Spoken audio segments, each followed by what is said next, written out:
Okay, this is just a quick video to show you how to use the Carey UV. When you come to the Carey UV, it may not have the program up, so you have to go into the Start menu, and we want Scan. So once we're in here, you'll hear the buzzing. It's trying to get things set up.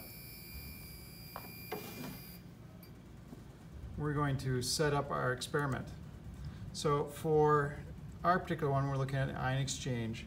We're going to refer to the directions that are here, and it says for ion exchange we're going to want to be in the 400 to 700 nanometer range, so I want to change my setup to reflect that.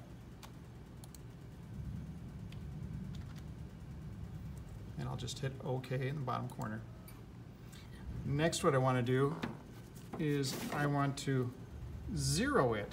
So I'm going to take and fill a cuvette with whatever solvent I'm using, in this case water. But you'll notice on the cuvette there's two directions that I can place it.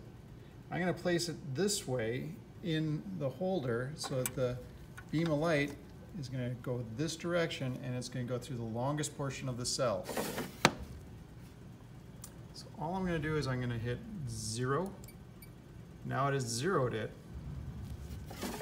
I'm now going to put my sample in there. I've pre-made my sample. Again, I'm going to place it the same direction. Now I'm going to hit Start, and I'll give it a name.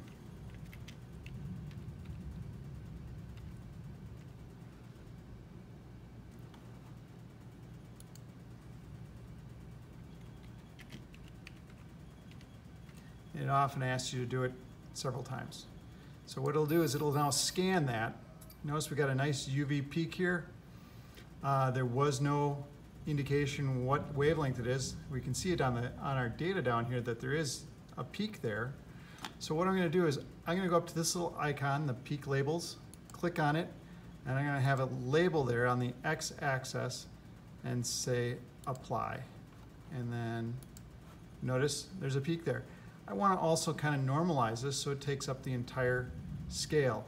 Notice I'm below 1, which is awesome. That's kind of where we're shooting for a lot of these, is to have it below 1 because it's most accurate when you're reading below 1. So I've hit that up-down arrow. It brings this up so we can see it a little bit better.